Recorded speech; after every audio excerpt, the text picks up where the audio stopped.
सब लोग welcome to I chemistry channel. तो चलिए वीडियो शुरू की जाए स्टूडेंट्स। फिर तो देखो हमारा अब टॉपिक होगा बेटा, हम लोग केमिकल प्रॉपर्टीज पढ़ रहे थे। ओके बेटा, क्या पढ़ रहे थे हम? केमिकल प्रॉपर्टीज पढ़ रहे थे जी। ओके बेटा, तो देखो केमिकल प्रॉपर्टीज में हमने क्या पढ़ा था बेटा? ऑक्सीडेशन स्टेट्स और केमिकल ट्रेंड्स पढ़े थे 15 ग्रुप एलिमेंट्स के। क्या पढ़े थे? ऑक्सीडेशन स्टेट्स पढ़ी थी और केमिकल ट्रेंड्स पढ़े थे जी। तो अब बात करते हैं एनोमलस बिहेवियर ऑफ किसकी बेटा? फिर और केमिकल प्रॉपर्टीज डिस्कस करेंगे। Anomalous behaviour of nitrogen. ठीक है, नाइट्रोजन का एनोमलस बिहेवियर शो करता है बेटा, वो चेक करते हैं क्यों करता है। एनोमलस बिहेवियर ये है कि जो भी हमारे रेस्ट ऑफ द ग्रुप के एलिमेंट्स जो प्रॉपर्टी शो करेंगे ना, वो नाइट्रोजन प्रॉपर्टी ना शो करके बेटा डिफरेंट प्रॉपर्टी शो करेगा। अब देखो कैसे होगा। अब देखो बेटा, जो नाइट्रोजन की एनोमलस प्रॉपर्टीज शो करता है ना, वो किस रीजन, क्या रीजन होता है उसका? एक तो भाई साइज छोटा होता है नाइट्रोजन का। ठीक हो गया, पहला रीजन क्या है बेटा? साइज छोटा होता है। ठीक है, दूसरा रीजन क्या है आपका? हाई इलेक्ट्रोनेगेटिविटी होती है, बहुत हाई इलेक्ट्रोनेगेटिविटी होती है बेटा। कितनी? 3.0। और सबकी क्या होती है? बहुत कम इलेक्ट्रोनेगेटिविटी होती है। ठीक हो गया, ओके बेटा। और अगर मैं नेक्स्ट रीजन देखता हूं बेटा, इसकी जो बॉन्ड एंथैल्पी होती है ना, यानी बॉन्ड एंथैल्पी वो बहुत ज्यादा होती है। इसका मतलब आयनाइजेशन एनर्जी बहुत ज्यादा होती है नाइट्रोजन एटम की। ठीक हो गया। और तीसरा रीजन क्या होता है बेटा?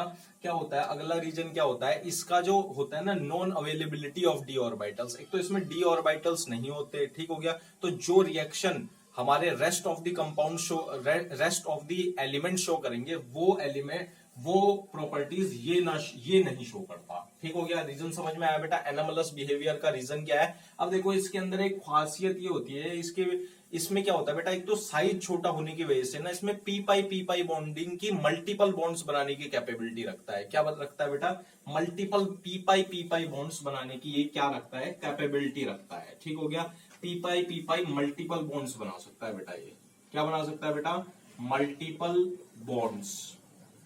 सही है बेटा, बात क्लियर है? देखो कैसे, nitrogen N triple bond N, बेटा यही कैपेबिलिटी होती है केवल नाइट्रोजन एटम के पास, और किसी भी एलिमेंट्स के पास इस ग्रुप में नहीं होती। ठीक हो गया, बात क्लियर है बेटा? तो देखो, और जितने भी रेस्ट ऑफ द एलिमेंट्स होते हैं वो क्या बनाते हैं बेटा? पी पाई डी पाई बनाते हैं, और डी पाई की क्या होती है? उनके अंदर कैपेबिलिटी होती है। समझ में आ गई बेटा? इतनी बात समझ में आई? एनोमलस बिहेवियर क्यों शो करता है नाइट्रोजन एलिमेंट। ठीक है, अब बात करते हैं वन बाय वन। पहले मैं बात कर रहा हूं केमिकल प्रॉपर्टीज में रिएक्शन विद रिएक्शन विद बेटा हाइड्रोजन। तो हाइड्रोजन के साथ क्या रिएक्शन करते हैं बेटा?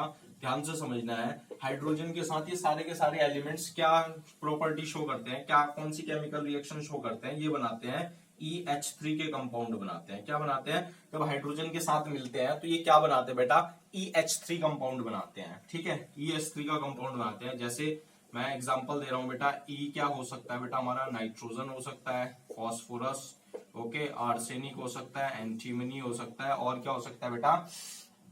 बिस्मथ हो सकता है। तो क्या क्या कंपाउंड बनेंगे बेटा? NH3 बनेगा। ध्यान से समझना बेटा, क्या हो जाएगा? PH3 बनेगा जी, बोलो जी। ASH3 बनेगा जी, SBH3 बनेगा, क्लियर है? BiH3 बनेगा जी। इतनी बात क्लियर है? अब देखो बेटा, इसका मतलब नाइट्रोजन की ऑक्सीडेशन स्टेट बोलो रे, ये क्या हो जाएगी? +3, यानी -3 में एग्जिस्ट कर रहा है, बोलो जी। तो अब क्या होगा बेटा? इनकी जो स्टेबिलिटी का ऑर्डर होगा ना, वो डिक्रीज होगा down the group. Stability order, तो जो स्टेबिलिटी का ऑर्डर होगा ना, स्टेबिलिटी ऑर्डर डिक्रीज हो जाएगा बेटा down the group. Okay, top to bottom क्या होगा? डिक्रीज होगा स्टेबिलिटी का ऑर्डर। क्यों होगा बेटा? क्योंकि आपको पता है भाई, नाइट्रोजन फॉस्फोरस क्या है? नॉन मेटल्स है। आर्सेनिक बिस्मथ क्या है? मेटलॉइड्स है। और Bi क्या है? मेटल्स है। तो मेटेलिक कैरेक्टर इंक्रीज होने से ये -3 ऑक्सीडेशन स्टेट नहीं रखेगा। -3 का मतलब हो गया तो इलेक्ट्रॉन्स लेना ना, मेटल क्या करता है? इलेक्ट्रॉन्स देना। तो इस वजह से बेटा इनका top to bottom stability order decrease होता है MH3 का, यानी EH3 का, जो मतलब इनके जो हाइड्रोजन के साथ जो रिएक्शन होती है बेटा, उनका जो स्टेबिलिटी का ऑर्डर डिक्रीज होता चला जाता है। ठीक है, अब दूसरी मैं बात करता हूं बेटा इनका रिड्यूसिंग कैरेक्टर में, यानी टॉप टू बॉटम क्या होगा? रिड्यूसिंग कैरेक्टर क्या होगा बेटा? यानी रिड्यूसिंग एजेंट क्या होगा? ये इंक्रीज होगा रिड्यूसिंग कैरेक्टर। ओके, ध्यान देना बेटा, रिड्यूसिंग कैरेक्टर इंक्रीज होता है। अब देखो रिड्यूसिंग कैरेक्टर क्या होता है, रिड्यूसिंग कैरेक्टर ये होता है बेटा टेंडेंसी टू ऑक्सीडाइज इटसेल्फ, यानी वो टेंडेंसी ऑक्सीडेशन की, मतलब इलेक्ट्रॉन्स त्यागने की प्रवृत्ति को क्या कहते हैं, रिड्यूसिंग एजेंट यानी रिड्यूसिंग प्रॉपर्टीज या रिड्यूसिंग कैरेक्टर कहते हैं। अब देखो BiS3 की अगर मैं बात करता हूं तो भाई ये मेटल है, ये इलेक्ट्रॉन्स त्यागेगा, तो इस वजह से इसका जो रिड्यूसिंग कैरेक्टर हो गया वो इंक्रीज हो जाएगा एज कम्पेयर, वो सबसे ज्यादा होगा as compare to nitrogen NH3। तो NH3 क्या होगा बेटा, एक माइल्ड रिड्यूसिंग एजेंट होगा या mild reducing character property show करेगा, माइल्ड रिड्यूसिंग एजेंट। बात समझ में आई बेटा, NH3 क्यों एक माइल्ड रिड्यूसिंग एजेंट है।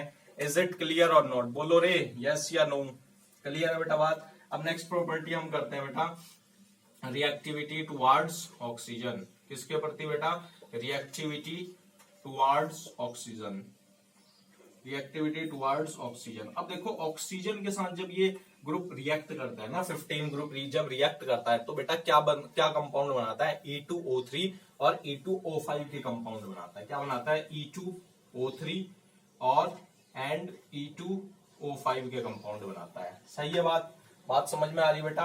अब देखो E2O3 क्या है बेटा, E क्या है, वेयर E आपको पता ही है, E क्या है बेटा, नाइट्रोजन हो सकता है, आर्सेनिक हो सकता है, फास्फोरस हो सकता है, एंटीमनी हो सकता है, और कौन सा बेटा, बिस्मथ हो सकता है। ठीक है, बात क्लियर है। अब देखो, अब आपको पता है बेटा higher oxidation state E2O5 oxidation state तो आप जानते हो ना, निकालना कैसे होगा। अब जो हायर ऑक्सीडेशन स्टेट्स वाले जो कंपाउंड होंगे ना, वो एसिडिक नेचर शो करेंगे, मतलब एसिडिक वो ज्यादा होंगे as compared to lower oxidation state. अब एसिडिक क्यों हुए बेटा, क्योंकि जब इन्होंने एसिडिक का मतलब ये हायर ऑक्सीडेशन स्टेट मतलब इलेक्ट्रॉन्स इन्होंने दे रखा, तो इनके पास वैकेंट p और d ऑर्बिटल्स होंगे with suitable energy to accept a electron pair. बात समझ में आ रही है। और हमारा लुईस एसिड क्या है बेटा, वो इलेक्ट्रॉन ही तो एक्सेप्ट करता है, तो इस वजह से +5 मतलब हाईएस्ट ऑक्सीडेशन स्टेट वाले जो भी कंपाउंड होंगे वो एसिडिक प्रॉपर्टी शो करेंगे as compared to lower oxidation state. Is it clear और नॉट। इसका मतलब high oxidation state show acidic properties. सही है, समझ में आ रहा है नहीं आ रहा बेटा, इतनी बात क्लियर है या नहीं बेटा जी। ठीक है, तो देखो रिएक्टिविटी विद हाइड्रोजन करी, रिएक्टिविटी विद क्या करी बेटा, रिएक्टिविटी टुवार्ड्स ऑक्सीजन करी। अब रिएक्टिविटी टुवार्ड्स हैलाइड करते हैं कि हैलाइड के साथ ये रिएक्ट करके क्या बनाते हैं। ठीक है, तो देखो इसको रब करते हैं। ओके बेटा, समझ में आ रही है नहीं आ रही बेटा बात। देखो जी, अब बात करते हैं रिएक्टिविटी टुवार्ड्स हैलाइड। ठीक है जी, बोलो रे यस या नो। देखो क्या हो गया बेटा, नेक्स्ट प्रॉपर्टी क्या होगी, रिएक्टिविटी टुवार्ड्स हैलाइड। ठीक है जी, बोलो रे। अब देखो बेटा जो रिएक्टिविटी टुवार्ड्स हैलाइड, अब ये जो हैलाइड के साथ रिएक्ट करके बेटा कौन से कंपाउंड बनाते हैं, ये क्या बनाते हैं, उनके हैलाइड्स बनाएंगे, यानी कि क्या बनाएंगे बेटा, EX3 कंपाउंड बनाते हैं। क्या बनाते हैं, EX3 बनाते हैं कंपाउंड। ठीक हो गया, E हमें पता है क्या है बेटा, नाइट्रोजन। ओके, फास्फोरस, आर्सेनिक हो गया, और क्या हो गया, एंटीमनी हो गया, और बिस्मुथ हो गया। ठीक हो गया, EX3 का कंपाउंड बनाएंगे। ठीक हो गया बेटा, ओके, EX3 और क्या बनाएंगे, EX5 बनाएंगे। ठीक है, समझ में आ रही है बेटा बात या नहीं। बस अब देखो इसमें एक बात ध्यान देनी है, EX3 का कौन सा बनाएगा बेटा, नाइट्रोजन बनाएगा। ओके, और EX5 के नाइट्रोजन को छोड़कर फास्फोरस, आर्सेनिक, एंटीमनी, बिस्मथ सभी के सब बनाएंगे। अब ऐसा क्यों होगा आपको मैं अभी बता चुका हूं, क्योंकि EX3 का मतलब क्या हो जाएगा बेटा, NCl3 हो जाएगा। ठीक हो गया, ओके बेटा, N क्या हो जाएगा, NBr3 हो जाएगा। यानी हमारा कहने का मतलब यह है EX3 का कंपाउंड वो ही बनाएगा, क्योंकि नाइट्रोजन ही बनाएगा, क्योंकि बेटा उसमें नॉन अवेलेबिलिटी ऑफ क्या हो जाता है, d ऑर्बिटल हो जाता है। इस वजह से वो अपने ऑक्टेट यानी अपनी कोवेलेंसी एक्सपेंड नहीं कर पाता। ओके, इस वजह से कौन सा कंपाउंड बनाएगा, EX3 का नाइट्रोजन बनाएगा, और EX3 और EX5 के रेस्ट ऑफ दी सारे एलिमेंट बनाएंगे। ठीक है, इतनी बात क्लियर है बेटा। अब हम आगे बढ़े, अगला बढ़ते हैं बेटा रिएक्टिविटी टुवार्ड्स मेटल्स। मेटल्स के प्रति भी इनकी रिएक्टिविटी देखो, रिएक्टिविटी टुवार्ड्स मेटल्स। ओके, सही है बेटा, बात क्लियर है। अब देखो जब ये मेटल के साथ रिएक्ट करते हैं ना तो ये किस ऑक्सीडेशन स्टेट्स में एग्जिबिट करते हैं, -3 ऑक्सीडेशन स्टेट में एग्जिबिट करते हैं, -3 ऑक्सीडेशन स्टेट में एग्जिबिट करते हैं। ठीक है, तो देखो -3 ऑक्सीडेशन स्टेट में अब कौन कौन से कंपाउंड बनाएंगे ये आप देख लीजिए। ठीक हो गया बेटा, देखो क्या है हमारे पास नाइट्रोजन, नाना पाटेकर, असरानी, सब भाई। तो देखो जब ये इसके साथ रिएक्ट करेगा, इसके साथ कौन सा मेटल रिएक्ट करेगा बेटा, Mg3 हो गया, ओके, Mg3N2 हो गया, फिर क्या हो गया क्या हो गया Ca3P2 हो गया। ठीक हो गया, बात समझ में आ रही है बेटा। इसके साथ कौन सा सोडियम हो गया Na2S3 सॉरी Na3S2 हो गया, इसके साथ Zn3Sb का होल ट्वाइस हो गया और इसके साथ Mg3Bi2 हो गया। ठीक हो गया, इज इट क्लियर और नॉट। तो देखो ये तो आप जानते हो ना भाई, ऑक्सीडेशन स्टेट निकालना, तो इस पे क्या चार्ज हो जाएगा -3। ठीक हो गया, ओके, ये इसके सिर पे, ये इसके सिर पे, तो -3 हो गया, -3 हो गया, -3 हो गया। ठीक हो गया, तो ये देखो कंपाउंड क्या बना बेटा, इसका कंपाउंड का नाम हो गया मैग्नीशियम नाइट्राइड, मैग्नीशियम नाइट्राइड। समझ रहे हो बात, इज इट क्लियर और नॉट। ये क्या हो गया, कैल्शियम फॉस्फाइड बेटा जी, फॉस्फाइड, ओके, आइड लगता है बेटा, ध्यान रखना। ठीक हो गया, ये क्या हो गया, सोडियम आर्सेनाइड, आर्सेनाइड, बोलो जी। अब ये क्या हो गया, जिंक, जिंक क्या हो जाएगा बेटा, एंटीमोनाइड, एंटीम्यूनाइड, एंटीमोनाइड, सही है बात। इसका नाम क्या हो जाएगा, मैग्नीशियम बिस्मुथाइड। ठीक है, आइड लगता है बेटा जब भी मेटल के साथ रिएक्ट करते हैं, तो मैग्नीशियम बिस्मुथाइड, बिस्मुथाइड, सही है बात, बोलो रे यस या नो, इज इट क्लियर और नॉट। इतनी बात क्लियर है बेटा। तो देखो केमिकल रिएक्टिविटी हमने सारी पढ़ ली। ठीक हो गया, ग्रुप 15 की। अब कुछ हमारे पास कंपाउंड है जो कि मोस्ट इंपोर्टेंट कंपाउंड्स फॉर्मेशन होती है ऑफ 15 ग्रुप, वो हम पढ़ते हैं। ठीक हो गया, तो मैं पहला कंपाउंड आपको बताऊंगा बेटा, डाइनाइट्रोजन। ठीक हो गया, हम प्रेपरेशन करेंगे, प्रॉपर्टीज करेंगे और क्या पढ़ेंगे बेटा, यूजेस पढ़ेंगे। ठीक हो गया, बात समझ में आ रही है। तो क्या हो जाएगा, क्या हेडिंग डालो बेटा, डाइनाइट्रोजन, डाइनाइट्रोजन। तो पहली बात करेंगे इसकी प्रिपरेशन की। क्या बात करेंगे बेटा, प्रिपरेशन की। तो देखो डाइनाइट्रोजन क्या होता है बेटा, अगर मैं इंडस्ट्रियली प्रोसेस की, सॉरी, अगर मैं बात करता हूं कमर्शियली, बहुत हाई लेवल पर, मतलब बल्क में अगर मैं बनाना चाहता हूं, तो डाइनाइट्रोजन कैसे बनेगा बेटा, जो भी हमारा एयर होता है ना, एयर को लिक्विफेक्शन और उसको डेस्टिलेशन से हमें डाइनाइट्रोजन मिलती है, जो भी हम कमर्शियली इसका क्या करते हैं, प्रिपरेशन जब हम करते हैं। ओके बेटा, अब अगर मैं लेबोरेटरी प्रोसेस की बात करूं तो बेसिकली बहुत सारी मेथड्स हैं। बेसिकली हम यहाँ पर दो मेथड की स्टडी करेंगे। ठीक हो गया, पहली करेंगे हम अमोनियम क्रोमेट को, अमोनियम डाइक्रोमेट को जब मैं हीट करूंगा, और दूसरा क्या करेंगे बेटा, बेरियम का एजाइड को जब मैं हीट करूंगा तो मेरे पास डाइनाइट्रोजन बनेगा जी। क्या बनेगा, डाइनाइट्रोजन। ठीक हो गया, तो सब रब करता हूं, फिर मैं आपको अच्छे से कराता हूं। ठीक है, इतनी बात समझ में आ रही है बेटा। ओके, कमेंट करके जरूर बताया करो बेटा कि आपको समझ में आ रहा है या नहीं। सही है बात। तो देखो डाइनाइट्रोजन की प्रिपरेशन कर रहे हैं, N2 की प्रिपरेशन कर रहे हैं। ठीक है, तो प्रिपरेशन ऑफ N2 कर रहे हैं बेटा। तो देखो क्या हो गया, अमोनियम NH4 का होल ट्वाइस Cr2O3। ठीक है, अमोनियम क्रोमेट को जब मैं हीट करता हूं बेटा तो क्या बनता है जी, N2 बनता है। ठीक हो गया, 4 टाइम्स H2O बनता है, प्लस क्या बनता है, Cr2O3 बनता है जी। ये क्या हो गया, डाइनाइट्रोजन।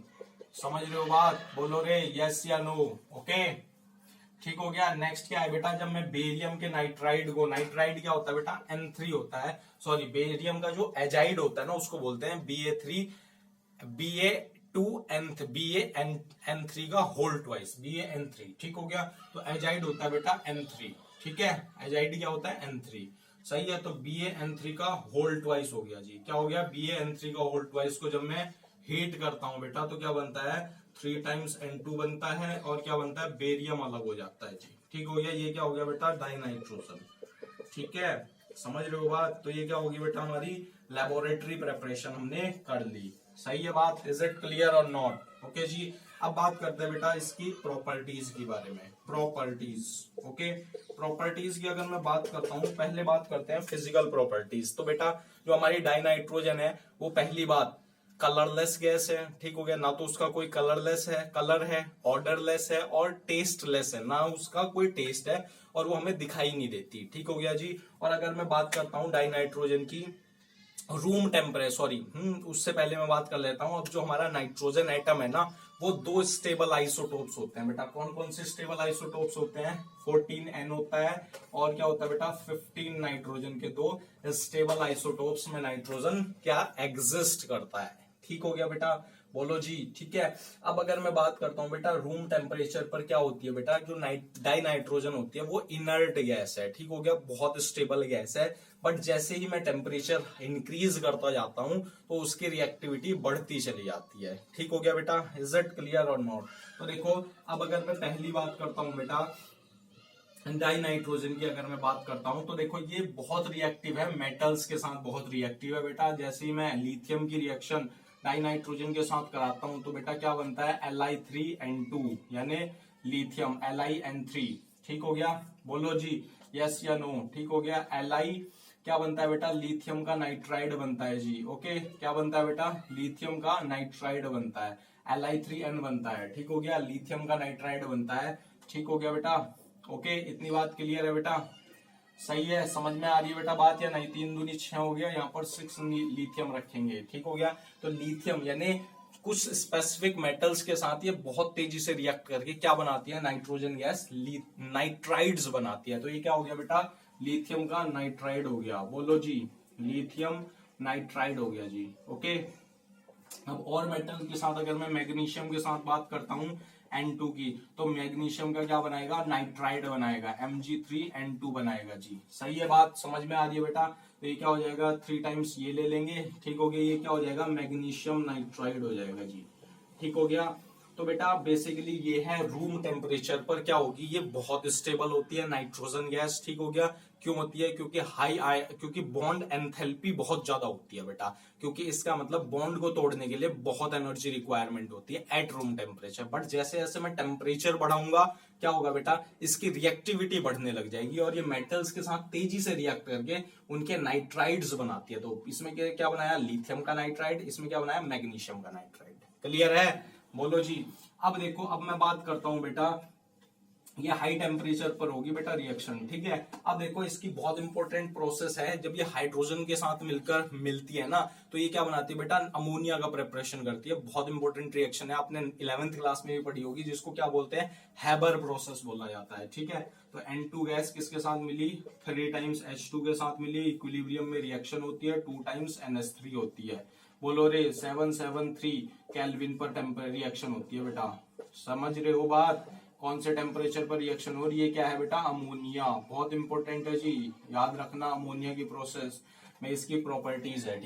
ठीक है, ओके बेटा, ये क्या होती है? एक एक्सोथर्मिक रिएक्शन होती है। इतनी बात क्लियर है बेटा? अब नेक्स्ट देखो, नेक्स्ट की अगर मैं बात करता हूं बेटा, नेक्स्ट क्या होगी बेटा? नेक्स्ट होगी हमारी क्या होगी बेटा? ये डाई ऑक्सीजन के साथ बहुत हाई टेम्परेचर पर, ये मान लो 2000 केल्विन पर, ये डाई ऑक्सीजन के साथ रिएक्ट करके उसका क्या बनाती है? नाइट्रिक ऑक्साइड बनाती है। क्या बनाती है? Nitric oxide. तो क्या होगी? At very high temperature, at very high temperature it forms क्या बेटा? Nitric oxide. तो क्या होगी? N2 गैस है, ओके, ऑक्सीजन के साथ रिएक्ट करी बेटा जी। बोलो रे, 2000 केल्विन टेम्परेचर हुआ, क्या बनाया? Nitric oxide, 2 times NO, nitric oxide. समझ रहे हो बात? इज इट क्लियर और नॉट? इतनी बात क्लियर है बेटा? ठीक है, तो ये हमारी प्रॉपर्टीज हमने करी, केमिकल प्रॉपर्टीज, फिजिकल प्रॉपर्टी मैंने आपको बताया, टॉक्सिक नॉन टॉक्सिक होती है, और ऑर्डरलेस होती है, कलरलेस होती है, टेस्टलेस होती है। ठीक है, अब बात कर लेते हैं यूज भी बहुत इंपॉर्टेंट है बेटा। डाई नाइट्रोजन का बेसिकली यूज क्या होता है बेटा? अमोनिया की प्रिपरेशन वाया क्या? Haber process. हैबर प्रोसेस आप जानते हो, अमोनिया का प्रोडक्शन होता है लार्ज अमाउंट में। ठीक है, और दूसरा जो मेनली क्या काम होता है बेटा, ये कैल्शियम के साइनामाइड्स बनाने में भी बहुत यूज होती है। जो इंडस्ट्रियली यूज है ना इसका, वो क्या होता है? साइनामाइड। कैल्शियम के साइनामाइड बनाने के लिए भी यूज होता है। और जो लास्ट में आपको बताने जा रहा हूं, रेफ्रिजरेंट। अब जो लिक्विड नाइट्रोजन होती है ना बेटा, वो एज ए रेफ्रिजरेंट की तरह भी वर्क करती है। किसको? जो भी हमारी बायोलॉजिकल स्पीशीज होती है ना, उनको प्रिजर्व करने के लिए लिक्विड नाइट्रोजन का यूज किया जाता है बेटा। ओके जी, इतनी बात क्लियर है? तो बेटा आज की वीडियो में इतना ही। ठीक हो गया? वीडियो अच्छी लगे तो लाइक करके जरूर जाना, और अगर चैनल को सब्सक्राइब नहीं करा तो चैनल को सब्सक्राइब कर लो। Thank you.